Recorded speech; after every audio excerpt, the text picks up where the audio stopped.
The views expressed on the following program are not necessarily those of WPSL.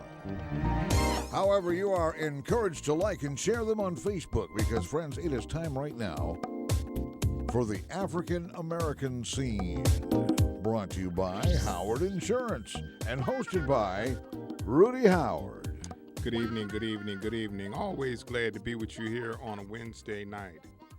Woo, what a news-packed time since last Wednesday. Wow. We had James Comey testify.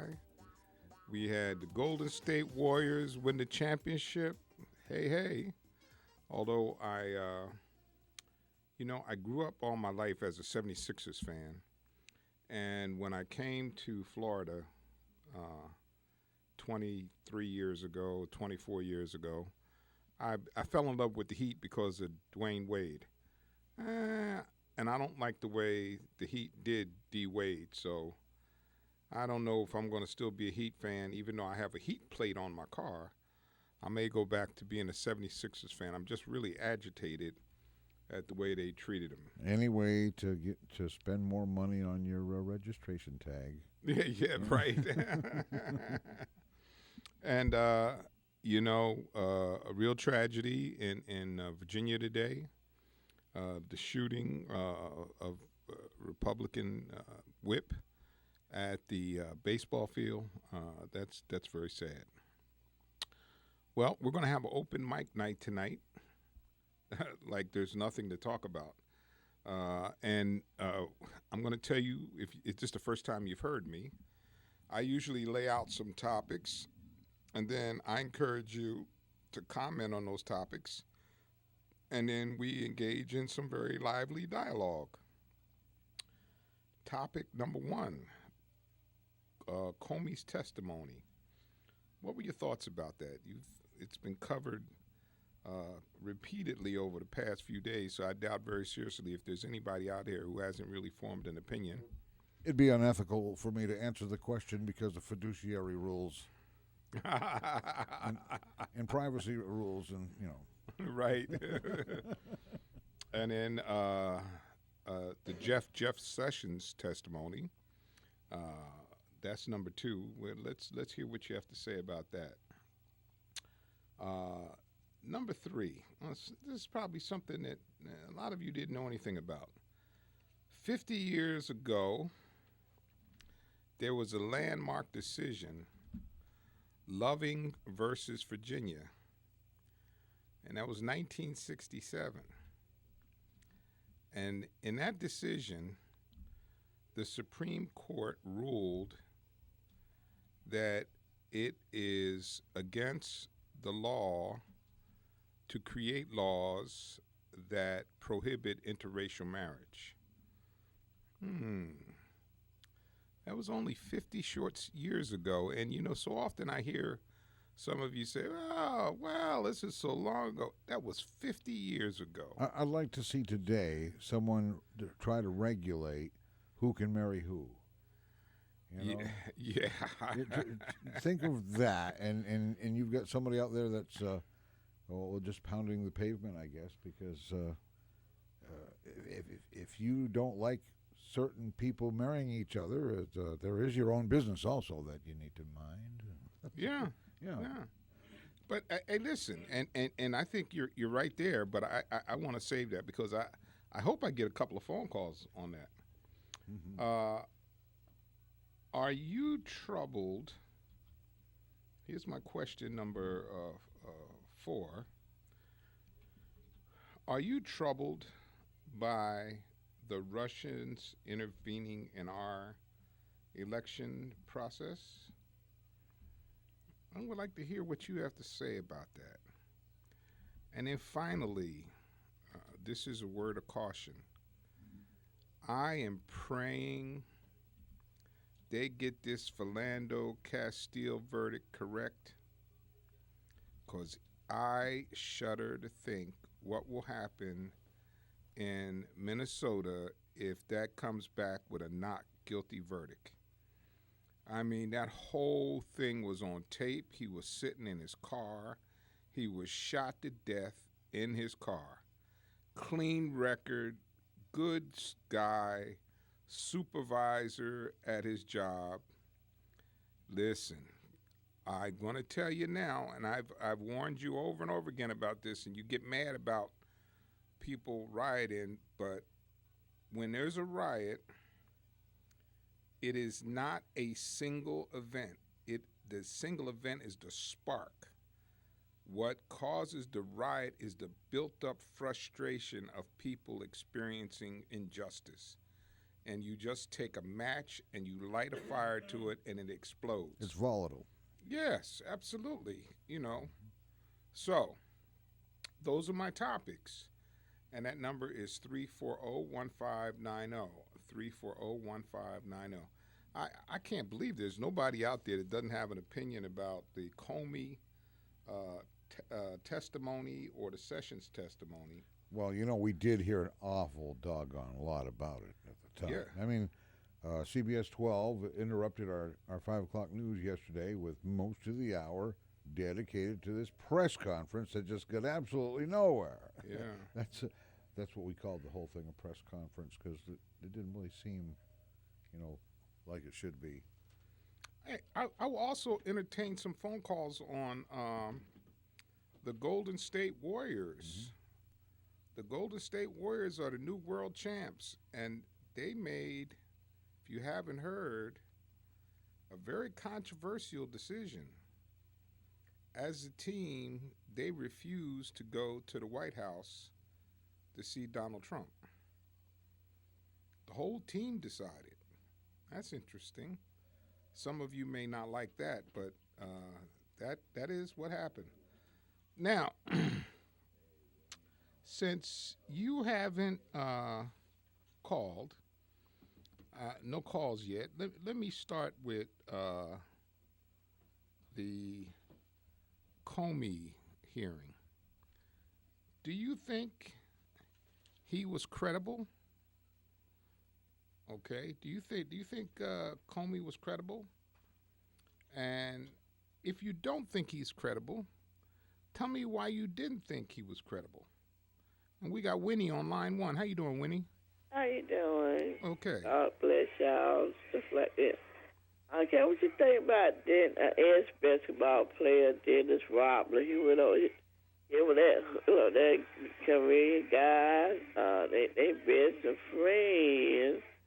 Yeah, okay, he went over there. He busy. He go fly over there visit. They best of friends. But anyway, they say that he released. He captured like six American students over there. Well, Denny Rock went over there. Denny Rock said he got nothing to do with that. He got nothing to do with it. But anyway, he released them students. Yeah. What's behind? I don't know. What's behind it? I don't know. I did hear that last night that the kid got released. And are you saying Rodman had something to do with it, or Rodman say he didn't have anything to do with it? He said he didn't have nothing to do with it, but he went over there. Him and that guy, they the best of friends. Yeah, that's interesting. You know how that goes. Yeah. Well, you know how that goes. But anyway, he went over there. He flew over there. So they him and that hard come with. They best of friends. Yeah. He went over there and they released them students. That kind of strange. And people said that kind of strange. Well, that kind of strange.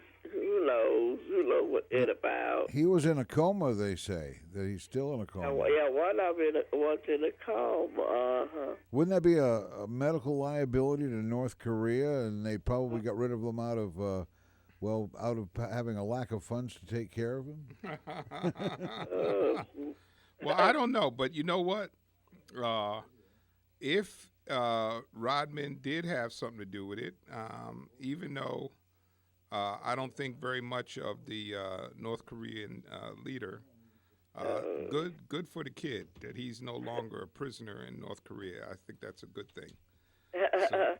All right. God bless. Thank you. Bye-bye. Okay. Thanks, Winnie. All right. And we got Jay on line 2. How you doing, Jay? Okay, I'm doing pretty good, Rudy. Doing very good. Hope you and your partner there in the studio are doing great. Yeah, we're doing good, yes. Okay, I just want to, number one, I'm just going to make a short on the thing with Dennis Rodman.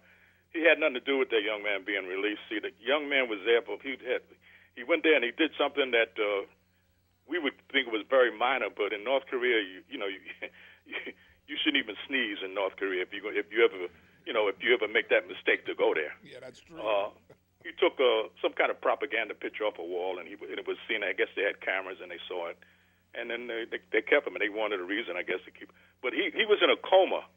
Something happened to him. He ate something or drank something that caused him to go into a coma, and so then the family and people and doctors and everybody said, might as well let him go on back home, and they just shipped him out.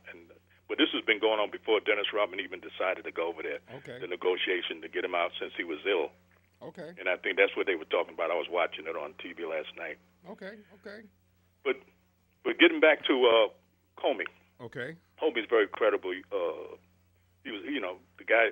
His whole career, he's been very credible. I didn't like what he did with Hillary Clinton, but I think he was kind of goaded into that with some stuff that was going on with the FBI and the New York branch. Most people don't understand what's going on up there with Rudy Giuliani and Carlson. There was a guy named Carlson. He was in charge of the FBI, and he retired. And he's still very connected with the guys that work there in that FBI branch and the Attorney General's, this U.S. Attorney's office there in New York City, which they called, I think they call that the Eastern District or whatever. But anyway, they have a connection, and I think that's what happened. But Comey is very credible. I like the way he stood up. He stood up for what he believed in, and he was defending the FBI. All the I guess it was about 3,000 or 4,000 people that work for the FBI. He was defending them for being defamed by the president. And what I did not like was what McCain. Now McCain was a prisoner of war. 5 years he spent in the prison in Vietnam, North Vietnam. War hero, all of that. And then you got Admiral Rogers.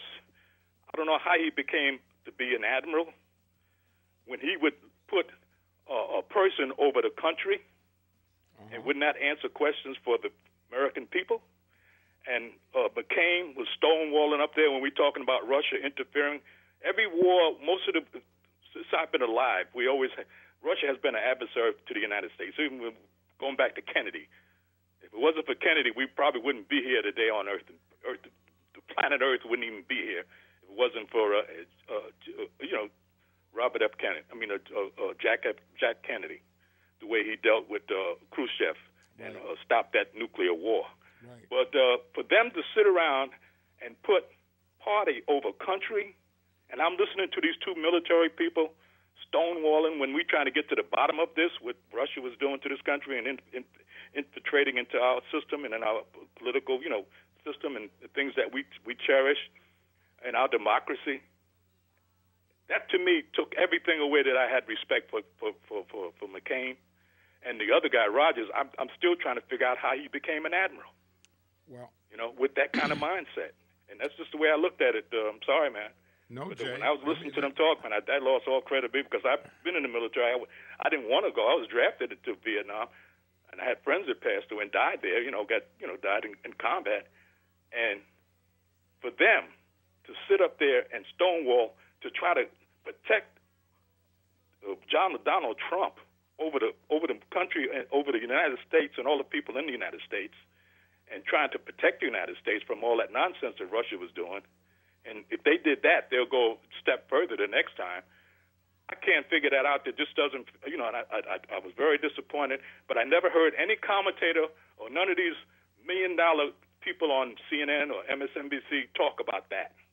They talked about everything else but about the patriotism of these people that are supposed to be so patriotic and career people, military background people that had people respected. Well, let me just say and this. It was just kind of appalling just to listen to them backstep and try to do a dance and and refused to answer questions when the panel was trying to get the senators were trying to get to the bottom. Well, of the I infiltration. was very frustrated with that too. But let me just say this: I heard Joe Scarborough clearly addressed what you're saying. Now, oh yeah, well I didn't see him.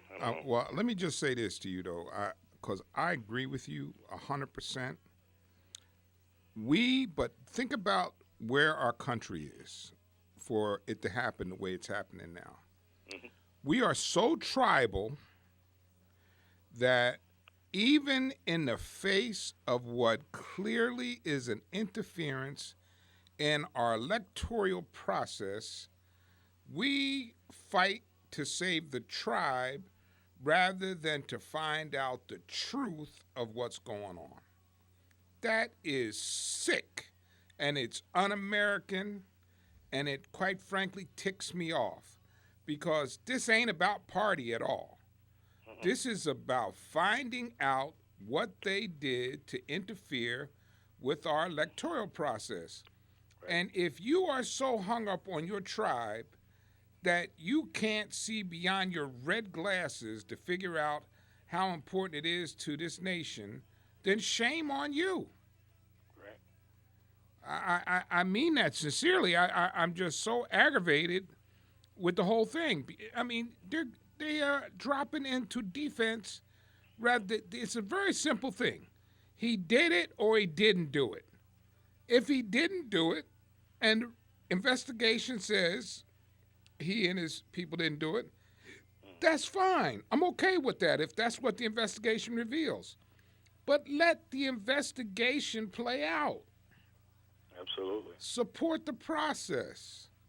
We all want to know. We all need to know. Because we need to know how to prevent this. And I'm going to say one more thing, and I'm going to get off my soapbox. I said 2 years ago or more, everybody was looking for John Wayne because they felt President Obama was too cool and he wasn't demonstrative enough. And they missing the point. The world's changed. That's right. The world's changed. And we don't need John Wayne in the White House. We need Einstein in the White House to help us navigate the new technology and some of the processes that we need now to keep us safe. That's what we need. All this bravado, tough guy stuff, what's that mean when they can come across the internet and shut a city down? We need to figure out and have somebody that understands the process enough and provide the authority to help us to navigate those processes that will, in fact, improve our security. That's what's going to improve our security, not $50 billion more in defense spending so we can have more bombs and more aircraft carriers and more tanks. And then we're trying to do that, and Russia, who is well beneath our feet in terms of finance, is gearing up technically to do more subversive internet work. What are we going to do about that? And you know what what Putin is trying to do? He's smart. He knows that if he can get Trump to take away those sanctions, see, that's what's killing their economy. These sanctions are putting a hurting on Putin and Russia, and they and Putin knows that, and he figured that if he can do some things and behind the skin and fool around with Trump, and he knows just how to pacify him because he knows what kind of ego he's got. And with Trump, I don't think he has a loyalty to the country. He just has a loyalty to Trump. And so he knows that. Putin knows that. He could read him like a book, and I think he's playing him. And I'm just waiting to see. And I think Trump is on the edge of doing away with some of those sanctions. But I just hope the American people rise up and let him know that they don't want that. I think because this country is not going to yield to the Russians and to Putin, who really don't care anything about nobody but himself. And his rich oligarchs over there, all those rich, the rich ones is the only ones he worries about. That's why they're having demonstrations over there in Russia. People are getting tired of it. Well, he's stealing all the money. Yeah, that's all. You know, he's stealing all the money. I mean that. But hey, listen. But you know what? Eventually, like I said, and I mean this because I'm not going to be like the Republicans. If the evidence says that he's innocent, I may not like it, but if it's a fair investigation, I will accept that as the findings, and move on. But if he's guilty, I want people to stop with the tribal crap because this is about our country. You know, hey, listen, thank you for calling, Jay. I gotta take a little break. And if you want to call in, I will cherish your opinion too.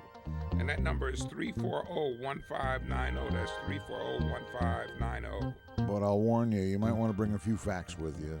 It'll help.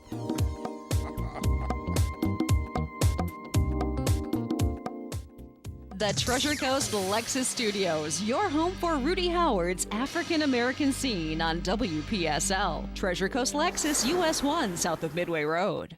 Serving the entire Treasure Coast, Howard Insurance and Associates in Port St. Lucie offers a wide variety of insurance products, along with the very best customer service. Whether you're shopping for the best homeowners coverage at the most affordable value, contact Rudy Howard's team at Howard Insurance and Associates. If you need coverage for your vehicle, call Howard Insurance and Associates, 343-9878. That's 343-9878. Maybe you're planning to add a boat, motorcycle, or RV. Call Howard Insurance and Associates for your free quote at 343-9878 and get the coverage you need at a cost that will fit your budget. For home or business, auto or recreational vehicle, choose Howard Insurance and Associates, 600 Southwest Darwin Boulevard, Suite 206, Port St. Lucie. And for your free rate quote, call them at 343-9878, 343-9878. WPSL presents CBS Storm Track weather with meteorologist Jeff Baradelli, brought to you by Seacoast Air Conditioning, home of the $76 AC tune-up and safety inspection. It's been very stormy for the past couple of days in and around the Tampa Bay area, so on the west coast of Florida. Now the whole pattern is transitioning and all that stormy weather is moving our way. So overnight tonight, we're going to see mostly cloudy skies, a couple of spotty showers possible. It's going to be mighty muggy out there. Tomorrow, we'll start with partly sunny skies in the morning. There may be a shower or two, but the majority of the rain is going to happen during the afternoon. Storms are likely on Thursday afternoon, Friday afternoon, and also on Saturday afternoon. I'm CBS 12 meteorologist Jeff Baradelli in the CBS 12 Storm Track Center for WPSL Digital 1590, the talk of the Treasure Coast. Thank you, Jeff. And weather this hour has been brought to you by Seacoast Air Conditioning, your hometown air conditioning company since 1982. For repairs or a whole new system, call them at 772-466-2400. Comfort crisis, don't roast, call Seacoast. In a realm of mostly conservative, nationally syndicated, right-wing talk show hosts, Rudy Howard doesn't stand alone around here. If you look at the archives of last week's show, he actually won somebody over. Somebody who disagreed called. Rudy just had a few facts in his pocket. And by the end of the show, it was a happy ending. And they all lived happily ever after, right, Rudy? Yes, we did, yes. It does happen. Yeah. Well, let me tell you. For those of you that don't know, and some of you may forgot, on June 12th, 1967, the Supreme Court ruled that you could not outlaw interracial marriage.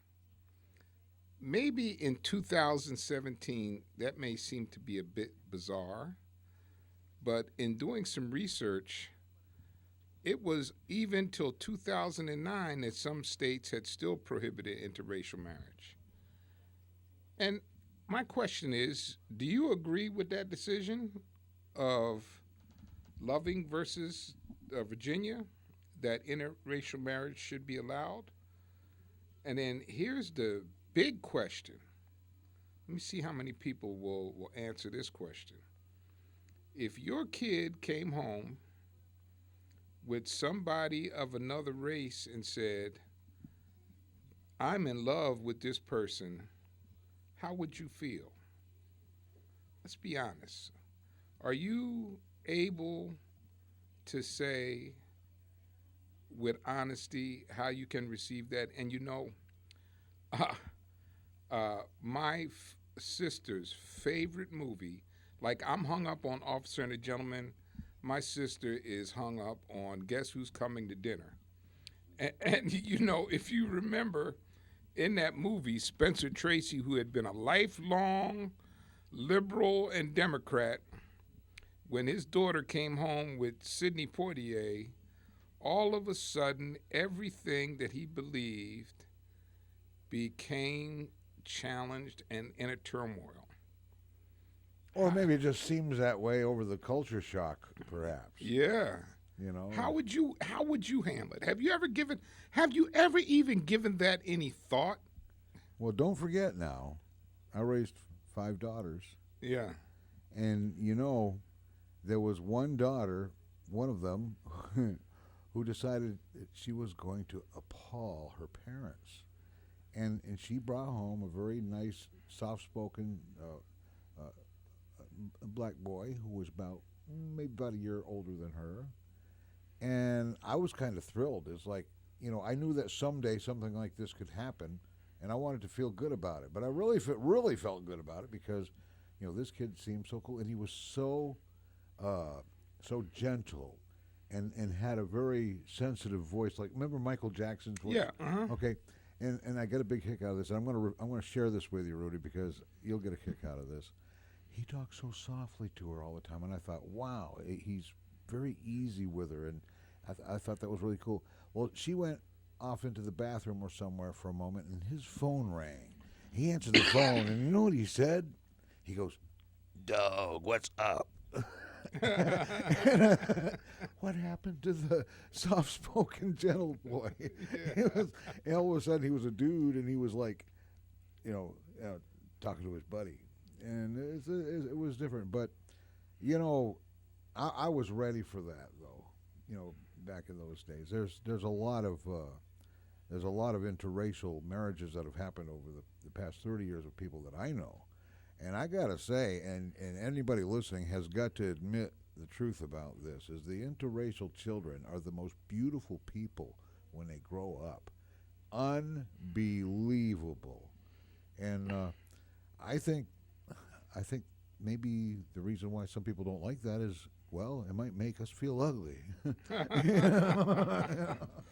Well, I'm going to say, like you, I've certainly had to deal with that myself with my son, because my son just doesn't see color anyway, and I never had any difficulty with that at all, you know. And in Port St. Lucie, we're broadcasting out of Fort Pierce. My sister and I was talking about it. I was on my way here, and she asked me what I was going to talk about, and I told her. In Port St. Lucie, my God, I mean, it is a mixing bowl like you can't believe.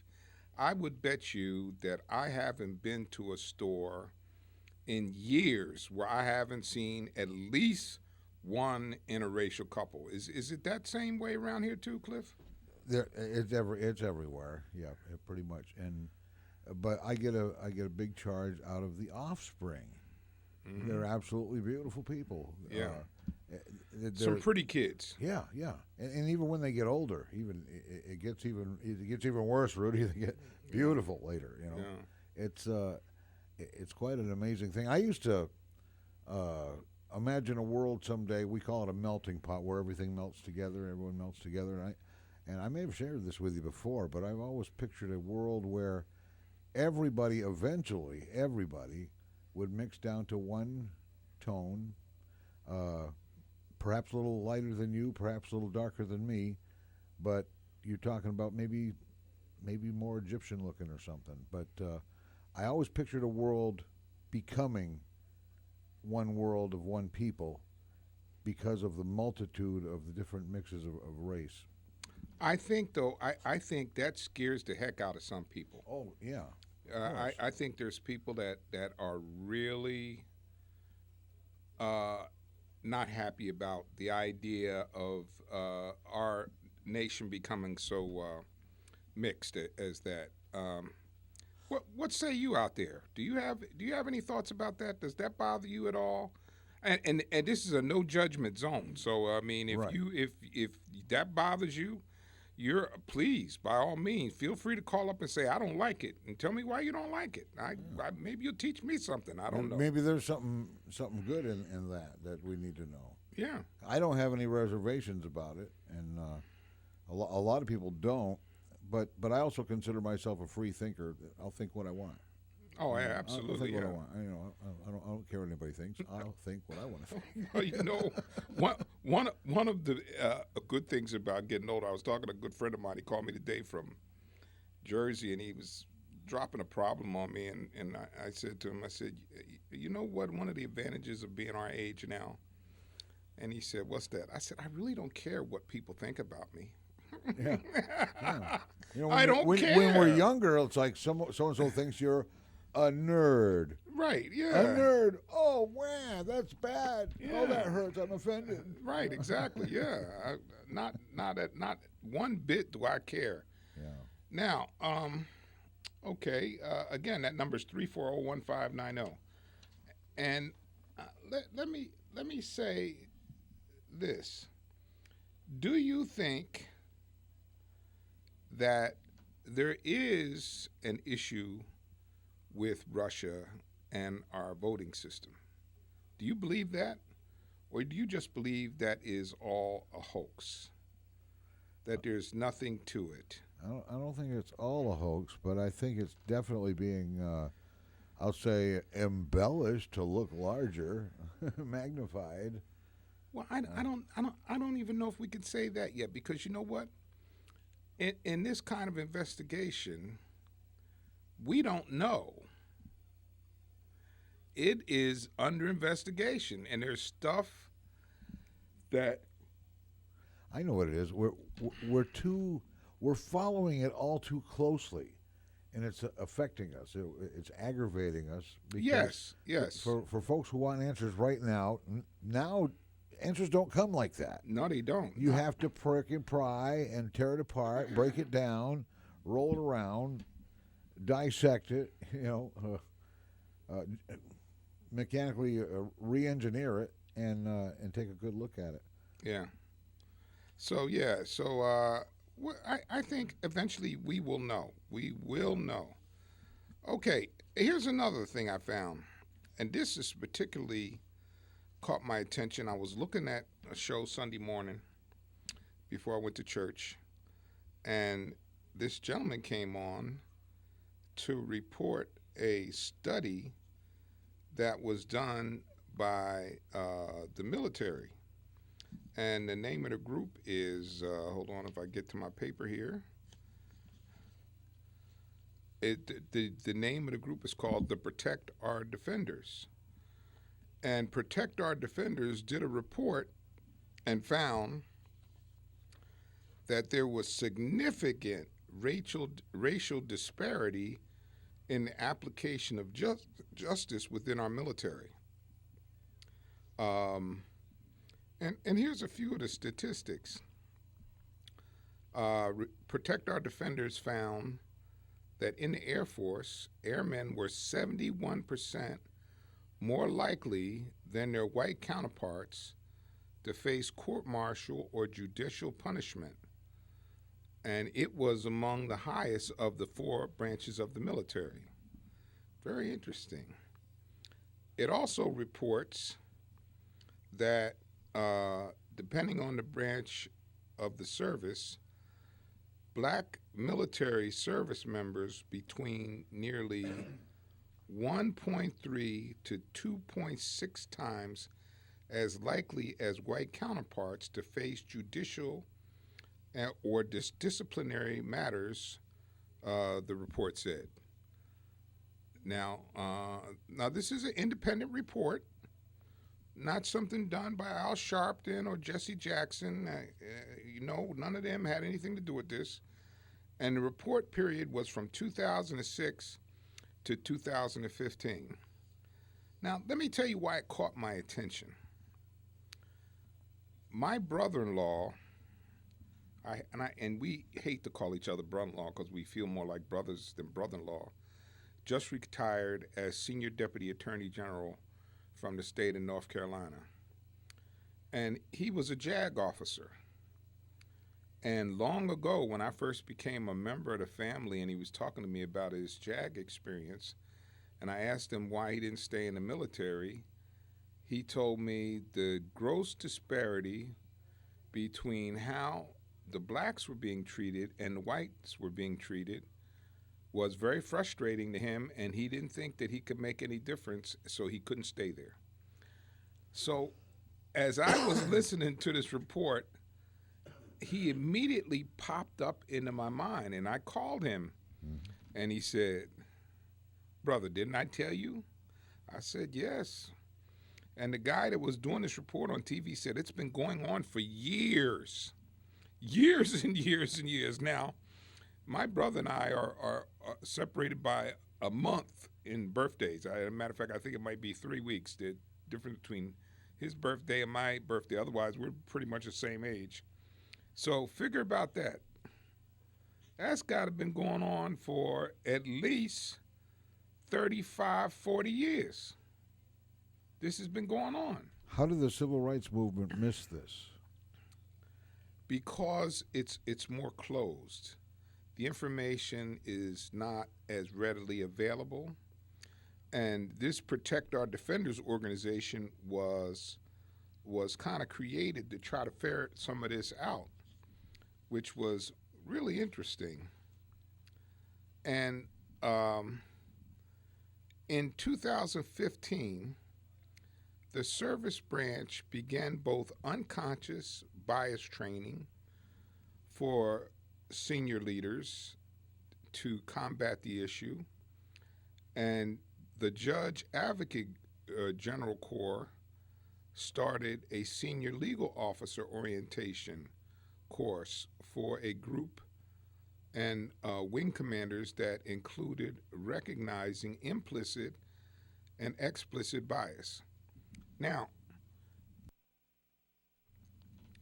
you and I know I did a thing with you, or I guess maybe it was 6 or 7 months ago now, about implicit bias and how it works.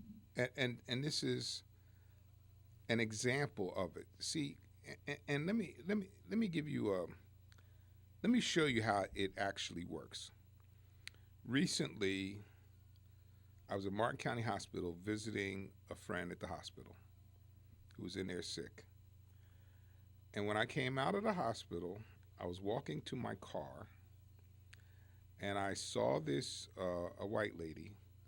She turned beet red at my sight and then began to clutch her bag with both hands. Like she could hang on to it if you really wanted it. Exactly. Yeah. I could overpower her in like 1 second. There would have been nothing she could do to stop me. Wow. Okay? But she didn't know something you knew, that you weren't going to do that. Right. Well, not only that, what she really didn't know is I would have been the guy that would have tried to protect her had somebody tried to take her bag. Yeah.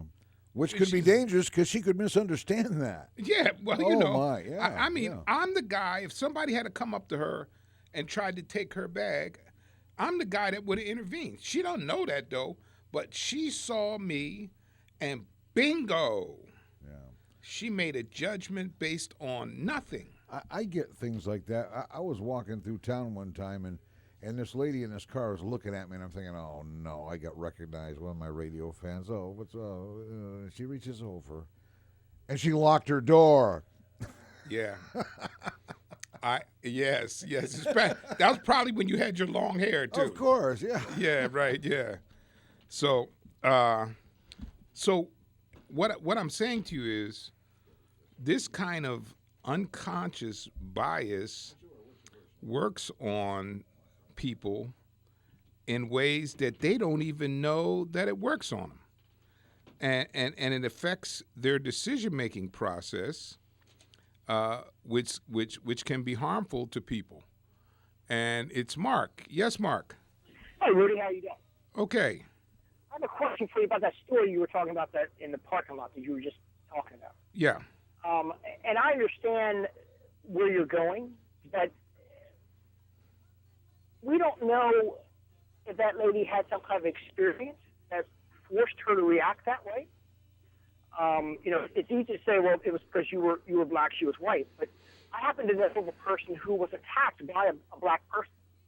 And so therefore, because of the trauma that was associated with that incident, it affects the way that this person interacts with other people, not just especially with African Americans, but also with large crowds and that kind of stuff. It just affects her, the entire manner in which this person interacts. So to simply come out and say it was because you were African American and she was white could hold some merit, but there might be something else that went on in her life as to why she reacted to that. Well, Mark, let me address that, because I mean that's a fair question. What about me?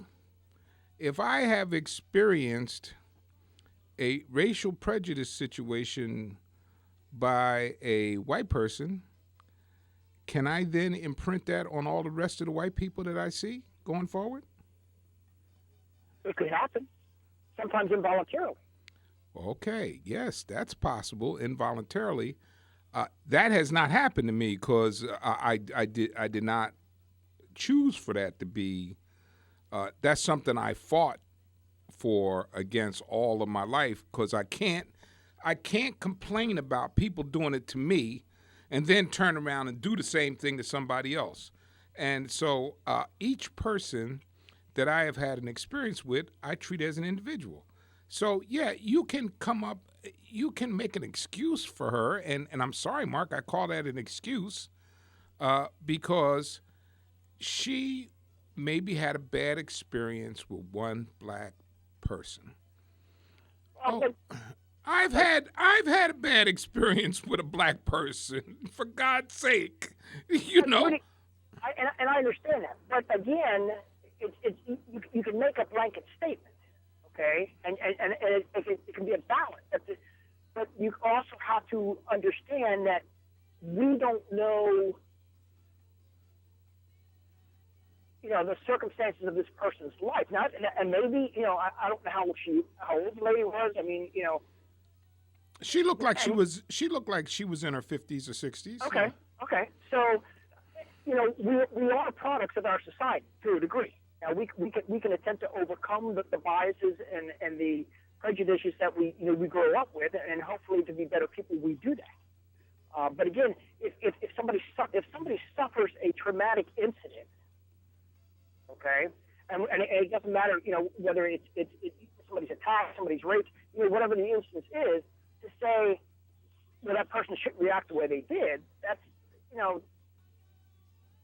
I think that's kind of skewing the picture. I mean, yes, there is. I don't know. I would think that somebody's mother should take care of her a little bit better and not let her go out alone where she's going to be afraid of every dark shadow she sees. Well, but Mark, I understand. Listen, I understand. I feel you. I can feel you through the radio. You're feeling some compassion for this lady because you're thinking, Root, she could have had a bad experience, and it wasn't necessarily you she was reacting to. It was her bad experience she was reacting to. But Mark, let me get this for you, my friend, and you got to catch this because this is really important. I am now 65 years old, soon to be 66. Do you have any idea how many times in my 65 years of living that I have had a bad experience with a white person? I'm sure you've had quite a few. Okay. And you know what? That never makes me feel like the next white person I see is going to get me. I just don't feel that way. I just don't. And I've had all kinds of different kinds of experiences, but I don't feel that way. Now, so that's my point. So for her, I can be sensitive, and I can be understanding, and I can be sympathetic. But if I have a bad accountant, that doesn't mean that all accountants from henceforth are bad. You're absolutely correct. But it also has to do a lot with if and I'm not saying she did. I don't know the lady, so I couldn't tell you. But it's people who suffer traumatic experiences, okay? Then they react based on that, and you talk. I mean, that would be like saying, well, okay, some veteran that was over in a war that suffered from PTSD should be able to get over it. But that's what these folks suffer here in the civilian world when they're attacked and stuff. They do suffer a type of PTSD, and it does take them. It requires mental health and counseling and everything else for some of these folks to get over those instances. And if this lady was in her 50s, okay, we're talking back around the 70s, she may not have had the counseling or anything else available to her to help her work through this problem. That's all I'm saying. I'm not saying that that's the case in every instance. Okay. But I was, and it's easy to paint a broad picture because I see these comments all the time that because you're this, then therefore you've got to be that. Well, that's a very broad brush you're painting, So I was just calling to point out that yes, you might that might have been the reason, but to say she did that because I was an African American, that's kind of painting a broad picture without knowing her background. Well, no. I'm going to let you slide with that a little bit, but what you're doing is making excuses for her. Is what you're doing. Yeah. I know you don't mean to be. I don't know who she is. Well, I know, but I can't make the now. I know, but what you're doing is making excuses for her. Now, I admit you don't know her, but you're making excuses for her behavior. But you're convicting her without knowing her. What was she doing? By saying she did this because I'm an African American. That may have had nothing to do with it. It might have, or it may not have. Well, okay. You can't convict her without knowing her history.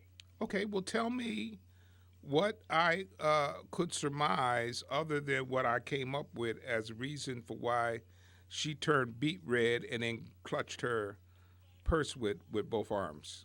Again, yes, you can say that was your interpretation of the situation. All I'm saying is okay. Well, give me another interpretation. No, I can't give you one because I don't know her background. I know, but I'm just saying based on you can't say that every time somebody does that, it's because it's cut and dry that I'm African American, this person's white, so therefore they're prejudiced against me. You can't. I mean, that's just painting a broad brush. Well, give me another reason that I can use, given the circumstances that I told you, for her behavior. Just give me another one. I can't give you one, Rudy. I don't know the woman. Okay. All I'm saying is, and I'm not saying that you were wrong. I'm just saying that to assume that was why. Okay. Yes, you can. Your interpretation can be that reason. But what I'm saying though is just to simply go out and say this is cut and grind. Every time a white person reacts this way around an African American, it's because they're racist. It's just painting a broad brush.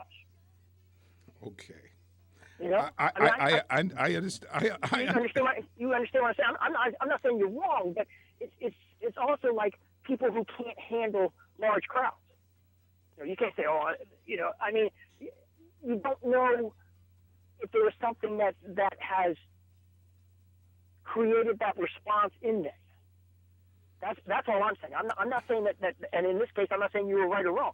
I'm just saying that to simply say that was it, without considering anything else, it's just painting with a broad brush. Well, and I've asked you on 3 occasions to give me something else to consider for that reaction, and you can't give me any other reaction. Well, I didn't know her either, Mark. I didn't know. That would be like me asking you what else could come up with. Maybe she had it. I mean, maybe she had a bad incident. Maybe I'll tell you something. Maybe I don't know. I don't know the lady. If I didn't know Rudy and I was sitting in a car and he came walking by, I'd be scared. He's a big dude. He looks like somebody you don't want to mess with. And I'm not making an unfair assumption there. That would be the truth if I didn't know him. That's like saying, well, there are, say, half a dozen young men standing on a corner, and somebody crosses the street. The race or the mixture of these people may have nothing to do with why this person crossed the street. They may just not feel safe because there's 6 of them and one one or this other person. It didn't matter for the chicken either. Yeah. You know, but we all automatically want to assume that, well, it's because of the racial mix-up or, you know, whatever the case may be. You know, there could have been, again, I can't give you a reason why this woman did this because I don't know the woman. I wasn't there in the parking lot. Okay. All right. You know, That's fair.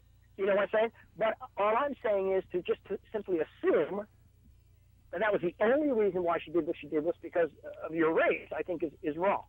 Okay. I accept your argument. Okay. I disagree with you, but I accept your No, argument. that's fine. I'm just saying I know people, and I go back to this situation with this person where they were physically attacked, okay?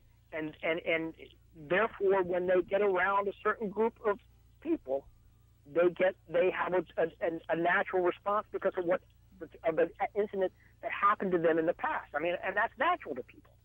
Okay. You know? All right. You know what I'm saying? I mean, I guarantee you that those survivors in the Paul Club shooting, since that anniversary was just this week, I guarantee you that they are very weary going into certain areas. And it doesn't matter what just because based on what they went through on that night, that has forever changed their life. So you can't just simply say it's cut and dry. That person's a racist. Okay. I think it's wrong to say. Okay. All right. I accept your argument. We're almost out of time. Okay. All right. Thank you, sir. Mark, thank you. All righty. You have a good night. Okay. You too. See, Mark and I have something in common. This might be helpful a little bit here, but Mark and I could never, in our wildest dreams, be able to even imagine what it's like to grow up as a black male in the United States of America. No. There's no way we can understand that. Yeah. And we can think we understand that because we can see things, but what we see is just the tip of the iceberg. It goes much deeper and it's much bigger and broader. And if we're all aware of it, guess what? We can all help fight it.